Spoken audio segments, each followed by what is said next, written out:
Hello and welcome to Homeschool Together. We're back here under the lights to bring you our final wrap-up of our Build Your Library Torchlight combination around the world journey. This will be kind of our what we liked, what we didn't like, what we would recommend you to do. This is kind of a big wrap-up. We did do a really nice podcast on this. Yeah. We talked for over an hour. Very in depth. It was conversational between Errol and I, kind of recapping of what we did and what we didn't like. We're going to link that down in the show notes. We encourage you to listen to that if you want to go really into depth. Today we're going to be we'll go a little bit more like 10,000 foot view. This is the highlights. Kind of the highlights of that podcast and just kind of help you guys through your decision making. If you're kind of hemming and hawing on one thing or the other, I think this thing will really help you. We want to talk about, which one, Torchlight K or Build Your Library or the combo. We get this question a lot, which one should I do or should I put them together? And so we wanted to try to answer that question, fairly succinctly. But as you said, we go into a lot of detail in the podcast. Yeah. So I suggest you to, sell everything, buy a bike, and drive around the world. It's the easiest way to do the whole thing. Just throw the kids in the back. And yes. All right. Anyway, so I got my notes here. I'm going to be prompting a little bit. So the first thing that we always like to talk about, we hear about is, you're like, good gosh, why are you guys combining two curriculums? That's kind of crazy. The idea is just kind of like jamming these two things together. Why don't you guys just pick one? Why are you doing? Why do we see so many people? Why is there an entire Facebook group that has thousands of people trying to combine all these different curriculums? Two curriculums. Why are they? Build Your Library, Torchlight, Blossom and Root, Waldock Way. I mean, it goes on and on. Get off the pot. Come on. Make a decision. So why are they? So look, we got in the same position where we were doing our kindergarten year with our daughter, and we decided we loved the idea of traveling around the world. But what do you do? Do you do Build Your Library 0 or Torchlight K? And we know so many people want to have that best kinder year. Maybe this is like the first year you're homeschooling. Yeah, and I think there's definitely like trying to live up to that expectation. Super mom and super dad. I agree totally. Yeah.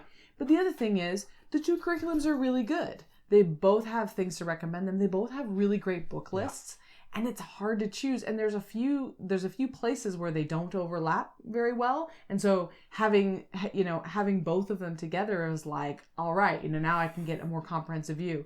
So they're also pretty low price. So it made sense. Like, hey, let's just put them together and then we'll really have a great time. The other thing is that we feel that 1 week per country is really not quite enough for this age. I agree. You're bouncing around so much, your kindergartner is going to be like, I don't know where I am this week. You're going to have an off week, you're going to have a busy week, you're going to have a holiday week, grandma and grandpa are going to come in, things are going to happen. Right. You've got to be prepared for that. Yeah. I think that going like week by week, it's like this week we're in Italy, next week we're in Greece, we do this. It's too much. We were talking about traveling with our kids a little bit and trying to like stay longer someplace, maybe stay a month and maybe I can work remotely part of it or something. Because like us hopping from a different hotel room night to night to night, like we can totally do that. But our kids cannot go at that speed. We need to go someplace, stay for a while, get them acclimated. And I feel like this is a little bit like that, where we felt that they would need to get acclimated to the country we were in before we were moving on. And that's one of the things that combining allows you to do, is take a little bit more time to breathe. And we liked that idea. So that's the reason that we decided to combine. Absolutely. So the next thing once people go, okay, I get it, I want to combine them. Well, some people want to combine, but you may be saying like, I just don't have the time for this. I just want to choose one. Yeah. And you talk all about combining, but what if I can only do one? Yeah. What should I choose? That's the question I keep getting. And we'll get into that. We'll get into that at the end. That's kind of the last kind of wrap up thing we want to tell you. Like, which one would we choose, and maybe which one? Stay tuned. How will we pair it, and what are we going to do going forward? Because we are going to do this again, and we'll kind of give you our wrap up around that. But people are out there. They're right there. I see them right there. Yeah. They want to combine. How do they do it? So we just put out a video, maybe I think last week or so. Yep. Talking about how the combination was, and also we put out a podcast as well on our podcast feed talking about how the combo is. And we really encourage you to do that. But is there like a little bit of a gist there that you can give? I mean, basically Build Your Library goes by country, and Torchlight goes by continent. And it does all the countries in that continent. Torchlight just hops all over the world. We decided to use Build Your Library as our base and then add Torchlight weeks in as applicable, so that we made 2-week studies in general. But I'll link the other videos and podcasts so that you can hear in detail how exactly we did that. But that's the gist of it. So going into the combination, we've done it now. We've done the whole year. what were some of the things that we liked? I liked, like as you said, it gives us enough time to breathe as we go through like 2 weeks on a continent. I mean, a country or a region of country, a grouping of countries. Gives you enough time to breathe, kind of get settled in. Maybe you start a little bit later in the week. Maybe it's a Wednesday start, and you get that extra, weekend on the back end. You get the whole full 2 weeks. Just gave us a little bit more time. It felt like we weren't rushed. We weren't running from one place to the next. Gave us a little bit more time. Maybe books didn't come in time. Yeah, that's true. Maybe something happened for some reason. Someone got sick or whatever. Maybe someone got the sniffles.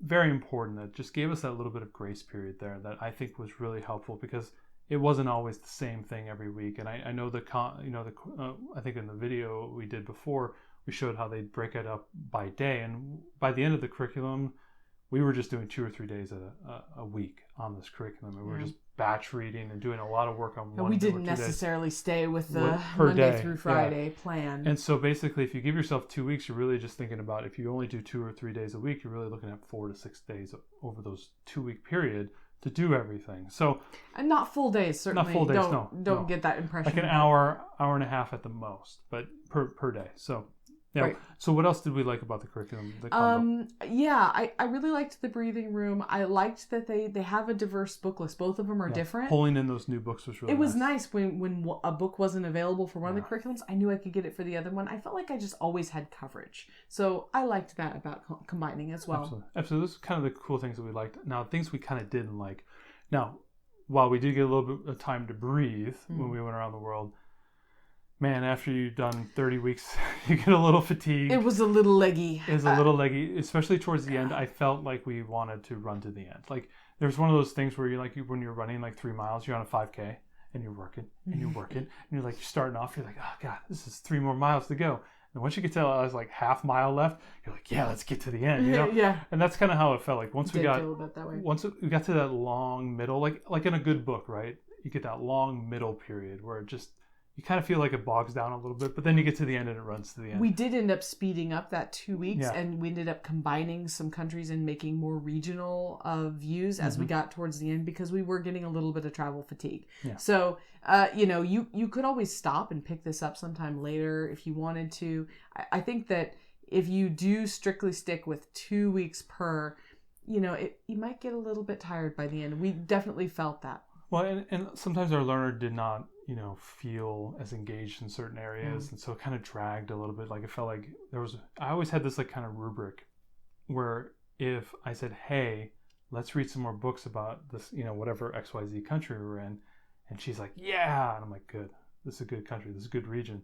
Sometimes you're like, hey, let's read some more books about our blah, blah, blah. And she's like, okay. So it kind of like, that tells me that she was getting a little fatigued. It's okay. Let's maybe read a couple more books and we'll end it early. It's okay to bail out. And we just move on. Absolutely. Now, sometimes you were talking a little bit in your planning about it being a little complex to juggle, and because you had done so much planning up front versus what you kind of did at the end. Could you talk a little bit about like how you planned, how your planning changed over? Yeah. Because even though you did all the work on combining, actually putting everything into place, was different. Right. If you just take one of these curriculums and just do it, it's fairly easy. It's open and go. You take it, you get the books for the week, you've got your spines, you do what they say and kind of move on. When you're combining, all of a sudden I've got like multiple books I'm pulling from. And of course, we had to add extra books, extra spines, that was kind of what extra we did, readers. For you guys. We added... For the people. Right. We added extra food. We added extra movies and videos. Yeah. And all of a sudden, it became more complex to juggle. I mean, we definitely added a lot to that complexity ourselves, but I did do it in Trello, and I did plan like the first 3 months at the beginning. And then as I got partway through, I realized I didn't need to go to that extent. I was planning it so that you didn't have to juggle looking back and flipping back and forth between two curriculums, and you could just say, oh, that's this page, this page, this page of these books. No problem. I'll do it. It'll be done. And that was actually a little bit more specific than I needed to be. I think so. You could have figured out, hey, we're in Italy. I'll look at the atlas. I'll find Italy. Like, I don't need to tell you what pages. And there was a lot of books like that. And then there was others that we needed to know. So I think it is a little bit more complex. If you're a super planner, then you'll probably be okay with that. But just know that it's not as easy as an open and go. Yeah. I still think it's worthwhile in many ways, but that is a con, is there is more complexity. Yeah. course, you don't have to add in all of the extra things that we did, but I'm sure you'll add your own extra things, as we all do. None of us can just leave these curriculums alone, right? No. We have to add our own stuff into them. And, we've done a lot of interviews on our podcast. Head on over there to our homeschool journeys if you haven't had a chance to listen to those. But we do find that a lot of parents are eclectic. They are trying to piece things together. It's a lot of ad hoc. It's a lot of piecemeal. We all want to make it our own. We want to make it our own. And also, it's a wonderful thing about homeschooling is that we can tailor it to our children and what we like to do and the sensibilities and our interests of our family. That's what we can do, and that's what's so beautiful about this thing. So, don't necessarily think that is a complication, but that could be a pro.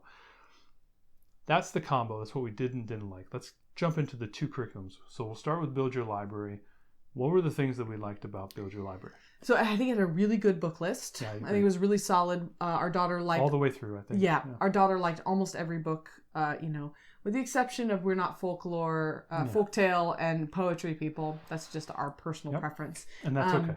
And that's okay. That's okay. But besides that, they had a really great book list, right? Yeah. It was really good quality literature. Just about, I think, every chapter book actually pertained to the region, which is not true of She did a wonderful job at finding those books, because that's a tough thing to do, like find a book about this region or that region. And find a chapter book that can be read aloud to a kindergartner, but it's not at kindergarten reading level, but it's something that you can read aloud and can be understood by a kindergartner. That's a really hard thing to do, and I think that she chose really great books. Yep. The other thing is that the books that she chose they're a mix of newer books and older books. Mm-hmm. In general, I was able to find these books either used or at our library in a much higher percentage than I was able for Torchlight. So I really liked how many that I could find. Yeah. I thought that was really good. Absolutely. And if you're a planner and you like to just kind of follow the recipe, they did do a lot of day-to-day planning. So which was really nice. Which is helpful. To you if you want to do this on a day-to-day thing. I found it a little bit more challenging because I had a younger kid, so I had to do a little bit different, but you obviously make it what you want. The instructions and the discussion questions were really nice as well. Yes, I love that she put discussion questions in there for the chapter books. Because a lot of times, just as an aside of that, a lot of times this is our first foray into education, like with the parents here. Maybe this might be the first thing. Maybe you've done a preschool curriculum, but this is the first time curriculum matters. We're starting to matter. Or we think it counts. Obviously this is the most important thing ever. What they do in kindergarten determines what they do in college. Obviously we know this.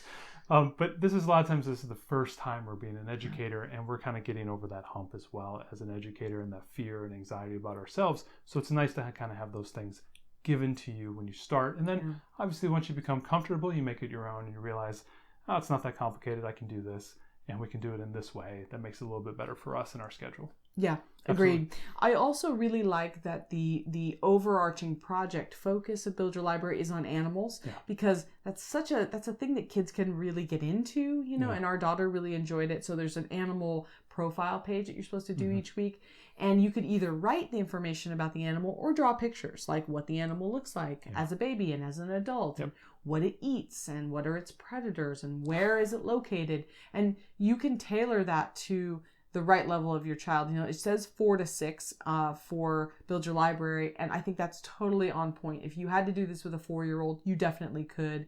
And you could definitely do it with a 6-year-old, because we did. So we kind of did it with like a almost 5-year-old. She was, I think she was just newly 5 when we started, and then 6.5. So I think this worked really well for those ages, and I liked animals because I think that's just something that little kids can identify with and get into. Well, it's something to connect to the area. Okay, so that's kind of what we liked. Let's talk a little bit about what we didn't like. We've said it ad nauseum. People are tired of hearing about it. We'll say it really quick. Ready? Folktales, poetry. Folktales, poetry. Yeah, well, they both had folktales and poetry, so I think that's just. And some families love folktales and poetry, and your mileage may vary. You do what you want to do. So the things that I didn't like about Build Your Library, the books weren't as new. Yeah. It's kind of like a double-edged sword, right? I just said it was easier to find them used and at the library, which is a pro, but they weren't quite as new and flashy, which is a con. So, your mileage may vary on that one, whether you want to buy them all or you've got a good library system that has most of them. I thought that the books were a little bit older. So some weeks just had chapter books, and some weeks just had picture books. Right. And our daughter really loves books. I think they always had picture books, but some weeks didn't have chapter books. Yeah, there was like a couple of extra suggestions per country, like 3 or 4 of extra books that you can get. It wasn't that deep. There was no video links in general to things, which I mean, there was sometimes there were video That's something links, that's but important to us as a family. yeah, we we do a like lot of having media to media, add to, but this is a literature-based curriculum, so Charlotte Mason based, so obviously not as focused on YouTube. right. But I think Charlotte would have loved YouTube. I think that I wish that it had had some media links because Yeah. I would have been very interested to see what she would have chosen for that. And it doesn't have that, so that's not something that we could have done. We also subbed the art book as well. So Yes. that was a change for us. The art book for us, we did not deal well with global art. It just had they were too complex. There was one that we looked at that you needed a fish, like an actual fish, to do the art project. And that is way over like our level of arts and crafts. I'm sure there's a family out there who's like, yeah, let's do some fish art. We're like more of the paper crafts type of family. But if you check out our alternate spines video, and I'll link it down in the show notes, you'll see a bunch of other books. And we used a different book for art that was more, if these people knew, construction paper, glue, and markers type of art, and I think that was. If these people knew how long I spend every day cleaning up after these two kids, sweeping, I got the dog staring at me like I'm a crazy person. No, it was too much. Too much. Okay, so that was Build Your Library, what we liked and what we didn't like. Let's get into Torchlight. So what were the things about Torchlight that we liked? I think it has got a really cool book list. I think there's a lot of really new, fresh, and cool books. Flashy things, right? Yeah. I don't know that they're necessarily better than Build Your Libraries, but I know that our daughter was excited about them because they were new and cool looking. Mm-hmm. I did appreciate the science components of those few science books that Zoe and Sassafras, our daughter, really enjoyed. About Torchlight. They had extra book and video recommendations, yes, which was nice. There was a good number of extra books and the videos, and there was oftentimes a music component with those videos, which I did appreciate as well. Yeah. She also put in there, an extra bit in most of the countries for an older learner. So if you have an older learner coming with, there was a little extra part in there that said, hey, you might want to read this book or do this project or watch this video if you have an older learner tagging along. Yeah. I like that about it. Yeah, and when we come along again and do this curriculum again, we will have an older learner. Our oldest now will tag along as our youngest will go through the around the world journey. Also, they didn't do the day by day, but they did more of like a checklist. So if you're more sensible to a checklist, kind of how we evolved into for us, which was just do all the books on 2 or 3 days. Yeah.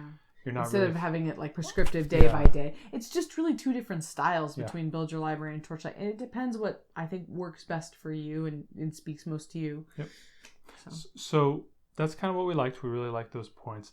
Let's talk about a little bit of what we didn't like. One of the kind of the caveats of having new, cool, flashy books is that they're not always available at the library. And we know... Or used. They were like not available. Like, we talked about this earlier. If you had to go out and buy all these books... You're spending $1,000 on kids' books. I mean, all of a sudden your affordable PDF curriculum is not now $1,000. So obviously most of us are going to be using, and I think they all encourage you to use the library for the most part. Obviously that may be different for your spines, and we have some spine videos, and definitely go out and check those out, and our alternate spines as well. But you're probably going to be using the library, so the availability of books at the library is a really important thing for us. And that is something that we found to be very challenging and we have a very good library system here in the west Western Washington area. We have a really good library system, and we couldn't find necessarily all these books, and so that was a little frustrating. It was a little bit frustrating. I would say that this has a larger number of spines than Build Your Library does, and many of those spines are quite expensive. Your Atlas of Adventures. I'm looking at you. What was that? That was like a $35. That was like it was like a $26 to $28 book, and there was 2 of them as spines. So the spines list was longer. And we bought both of them. Well, yeah, but I got them on sale. Yeah, okay. Anyways, but there's a longer spines list. Yeah. They are more expensive spines, and it is difficult to find these at the library. If you are doing this outside of the U.S. and you need to have these books shipped in, note that a lot of these books you won't find used, and they're going to be more expensive. Yeah. This might not be the right pick. You might want to do Build Your Library instead, because I think you're going to find those books used. Yeah. Even if you're using like more affordable, or you might find them digitally. Digital library system, or some digital, or if you're just going to buy the digital versions of the books, those might be a little bit cheaper to do. Yeah. Instead of getting books shipped to you. Some of the Torchlight books were really cool, though. They were really neat, but they were expensive. So just know. Absolutely. Torchlight also had these kind of character building books. Yeah, there's like Molly it's called and Keela, Curiosity and Character, right? So there's like Molly and Keela. That was a total flop for us. It did not work at all for our kid. Aesop's Fables that they had in there was nice, but the moral stuff didn't work at all. It's kind of like the folk tales poetry thing for us. Yeah, we also found the science to be very disconnected. Now, we did not do, I want to caveat by saying we did not do the Be Naturally Curious extra science elements. We didn't want to buy extra modules. So we just did Zoe and Sassafras and the science experiments in Big Science for Little People. The Zoe and Sassafras series is great. I totally recommend, definitely read that. Really whether you book, do Torchlight or not, read that series because it's really good and our daughter loved it. But the Big Science for Little People is just like a bunch of random science experiments. Yeah. I mean, they're interesting, but there's no basis or building or anything on them. Yeah. I felt like the science was kind of just like thrown in. Yeah. It didn't seem to really be integrated. It's tough to have some integrated, thoughtful, planned out science kind of curriculum. Something that we ended up doing towards the latter half is that we began to bring in some workbooks, specifically the Evan Moore science and STEM books. We did a couple podcasts on those. Maybe you can link them in there where we reviewed the books. We started doing those instead as kind of our morning basket science curriculum.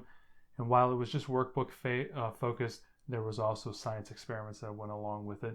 And it had an overarching kind of theme and drive that I thought really kind of looped back and really drove home concepts to our learner. And I thought that was a little bit better way to do science as opposed to the Big Science for Little People book. Right. Although I liked doing some of those experiments. I thought they were good. They just didn't connect to anything. Yeah, they were fairly easy, but they just felt like kind of ad hoc. And it was like something flashy to do. I always like to, when you're teaching science, I like to do science as kind of modules that fit into a larger theme or concept. And that's kind of how I like to do it. And I found that those Evan Moore science and STEM books did that. And especially if you like, going back and forth and looping back on a concept. So that was an important thing for us. So yeah, the science thing wasn't. Science was a little shaky. We did end up also adding in Blossom and Roots K Space Science, which is really good, by the way. Which we're still doing. We're still finishing. Yeah. So for Build Your Library, the science is more in the animal research side.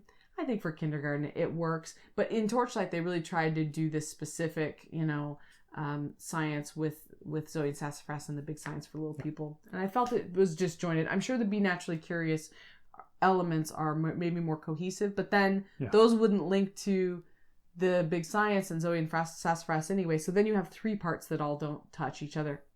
I digress. It gets a little complex, especially when you're combining. It just wasn't for us. It just didn't work for us. And then we had a couple things that we thought were a little difficult targeting the age. So we, depending on what age group you're bringing into this, we were kind of late 4-year-old, early 5-year-old, and now we're almost 7 now. We found that Trek articles was a difficult thing for us because my daughter wasn't reading and writing, so it was hard. I would have to then transcribe what she wanted, and I didn't really feel we would get the learning out of that as we wanted. And also some of the books we felt were a little bit older. So if you've got a younger learner who likes more simple children's books, there were some older. Right. Not that the content was wrong or issue. It was more dense and more difficult to understand, and I found that to be a little bit more of a struggle with the younger. I just felt like Torchlight, if you were going to align them, Torchlight is skews a little older. Yeah, I agree. What's nice is that if you are bringing that older learner along, those Trek articles would be great for a 7 or 8 or 9-year-old to do.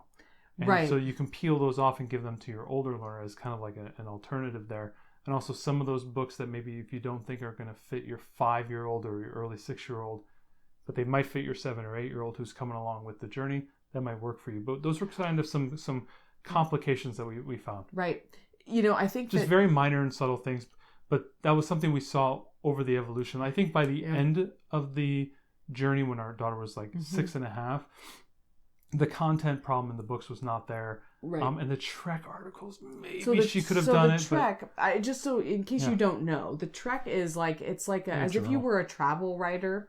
And so every country you're supposed to choose either a famous landmark, a famous person, an animal, a food, and you're supposed to write a travel article about it. And that's what you're talking about as being a bit too advanced. So if you weren't sure what the Torchlight Trek article that's what it was. You could take that and kind of blow it apart and say, well, obviously we can't do the writing thing because my daughter or son is too young for that, but we can do the other things. And, you can do the pieces and stuff. You could figure it out. And we kind of did that with the animal study and kind of our videos where we focused on watching videos about a certain area, doing travel videos and things of that nature. So we kind of did that in piecemeal, but we just didn't do the journal aspect of it. So right. We didn't write anything down or even draw anything. I think that was way too advanced for a kindergartner, honestly. For our kindergarten, maybe good for yours, but right. it wasn't right for ours. But it wasn't right for ours. And one thing I would say about those chapter books, the chapter books rarely, I mean, only in a few situations did they actually have anything to do with the country or region that you were studying, which was, I think, a bummer and definitely a disadvantage over the Build Your Library curriculum.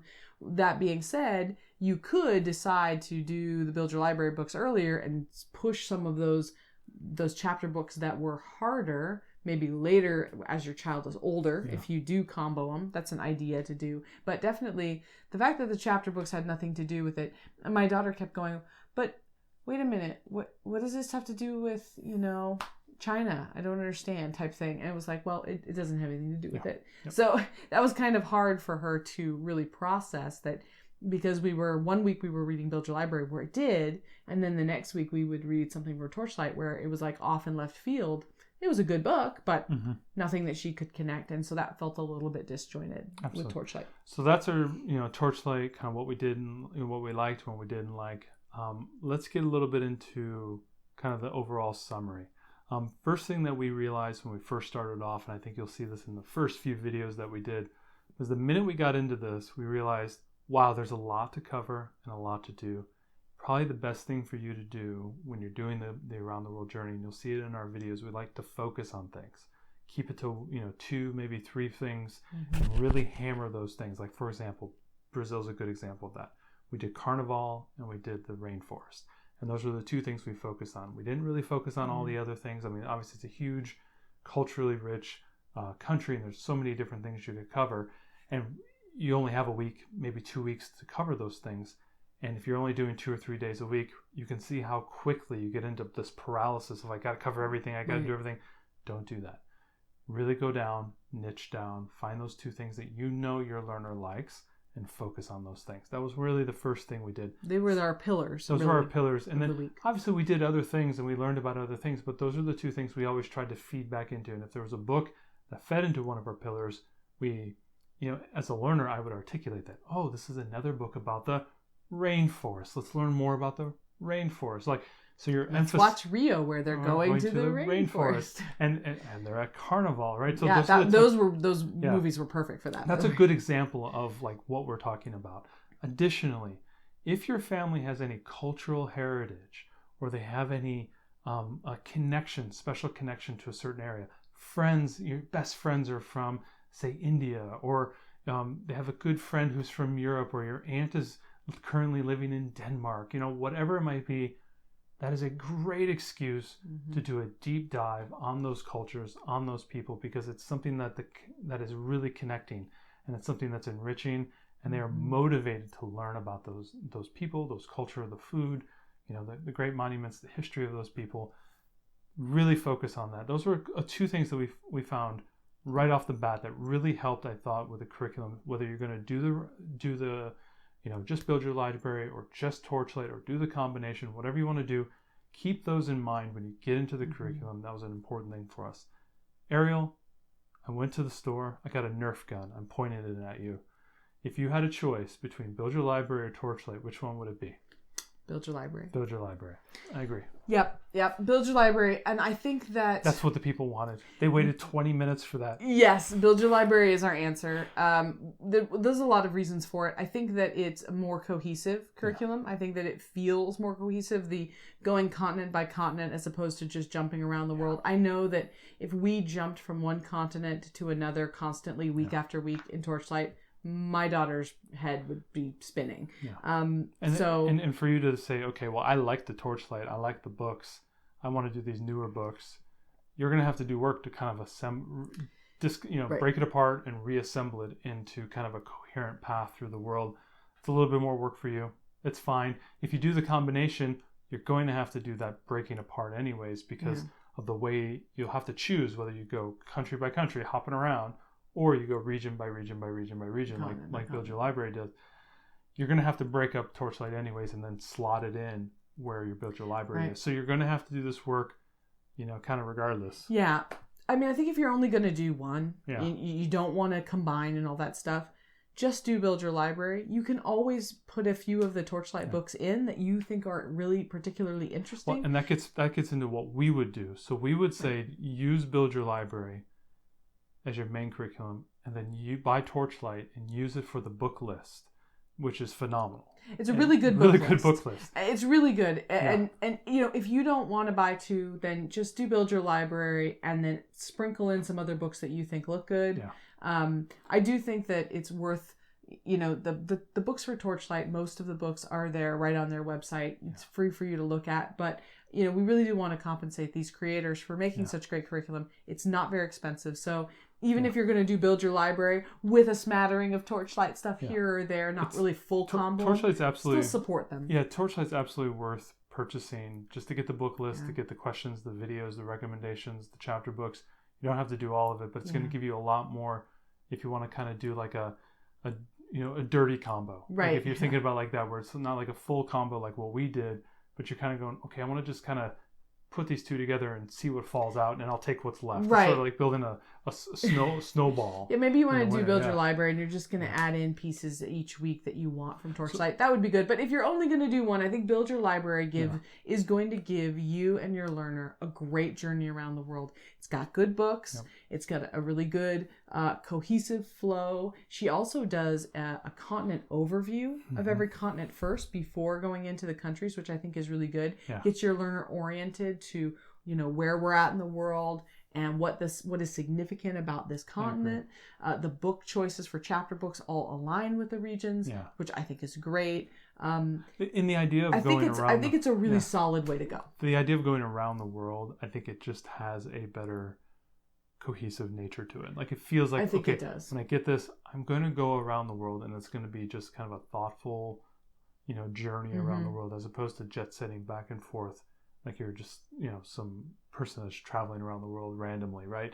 I like the thoughtful path, because a lot of these regions and a lot of these countries have a lot of, you know, they're very much related, right? Like if you're talking about areas in South America or areas in Africa, you know, there's just wonderful areas that kind of all group together, and they have a lot of the same culture, a lot of the same type of food, and these places should be studied together as kind of like a historical and kind of a cultural center. Some countries like are wildly different, like between France and Germany, right across the border, right? Yeah. But in a lot of these places, you know, even though they are different countries, they share a lot. And so I think that's an important thing. As you're moving through, it becomes very thoughtful, and you can kind of see the arc. It was very funny how we were moving through Mexico, Latin America, Central America, and then into South America.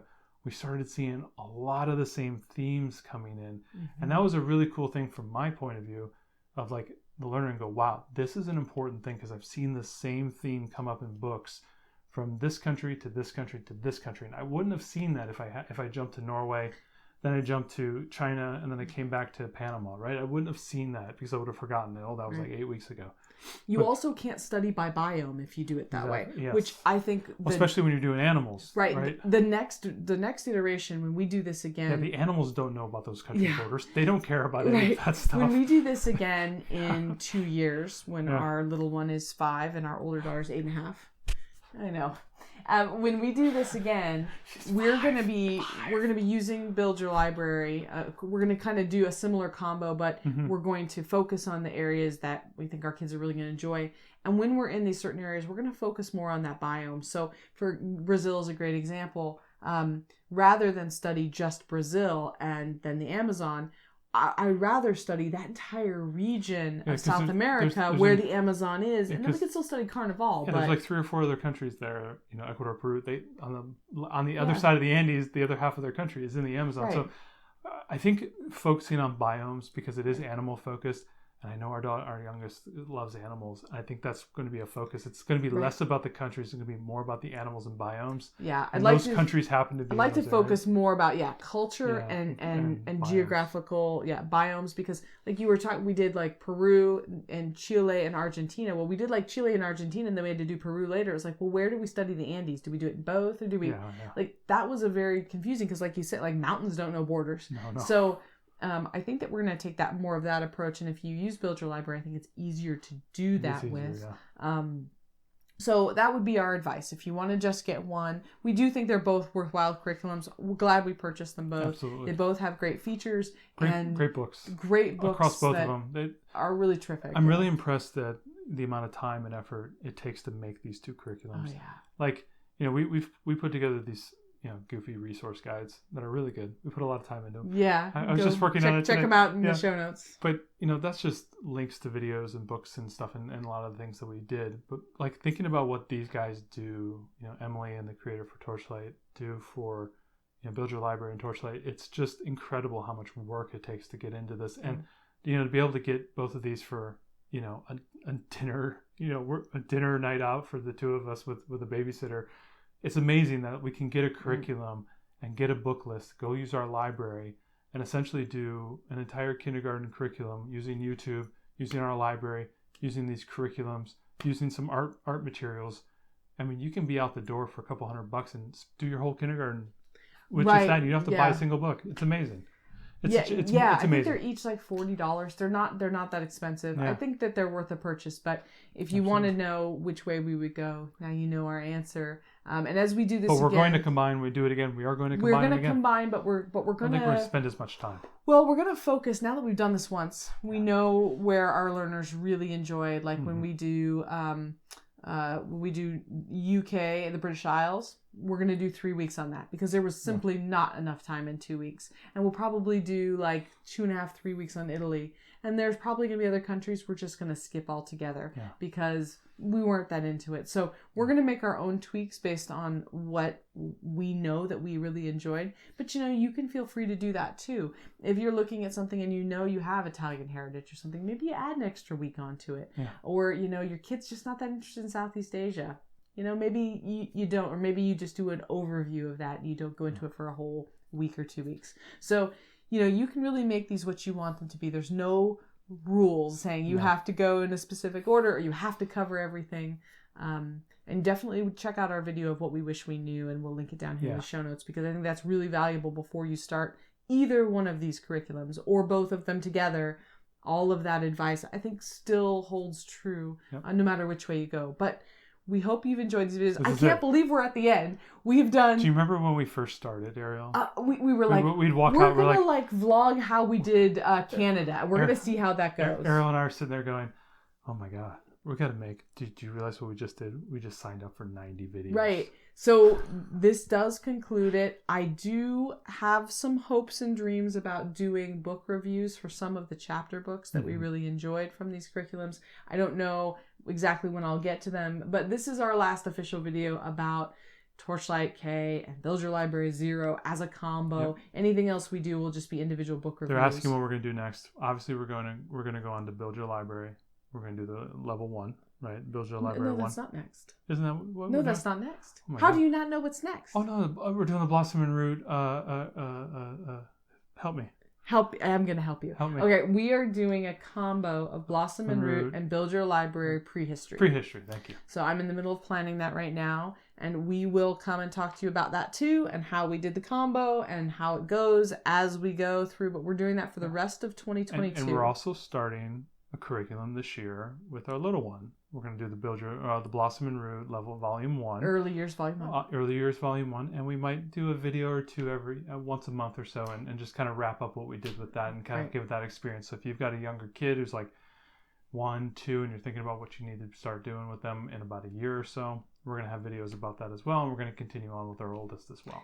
So that's kind of our plan for 2022. In 2023, I've been off the clock. I know you have. I don't even know what's going on. In 2023, we are going to start with Build Your Library 1, start Ancient Civilizations, and I have yet to decide how or if we're going to combine parts of Torchlight. I've already bought some of the books, so I'm not sure what I want to do there, but I think that more is more. I don't know. I think we might lean a little bit more heavily into Build Your Library because we really connect with that curriculum and the way that she writes it. So stay tuned. We got lots to talk about. I'm sure we'll get tons more books for that curriculum, and we have more books for prehistory, and we'll talk about all of them as we always do. You know why we're not done? Head down in the show notes. Subscribe. Please. Subscribe to our podcast. twice a week we come out with a podcast. We love doing them. We're going to keep doing them. Don't worry about Thanks for joining us for this whole... If you have watched all of the videos, bless you. You've get watched all the videos. You're going to let's give them the super slow thumbs up. You did it. Thanks for watching everything. Thanks for sticking with us, and stay tuned as we do our next. Share the channel, share the podcast if you like. Please do. We really appreciate your support by sharing and with new homeschooling families. That's what this is all about. And check out our resource guides if you haven't heard about those. This is the first video you're watching. We give books and videos and recipes and other great resources. We offer them all at Pay What You Want so that homeschooling is affordable for every family. So check those out there in our Gumroad store, link down below. And thank you. Thank you for watching. We did it. We went around the world.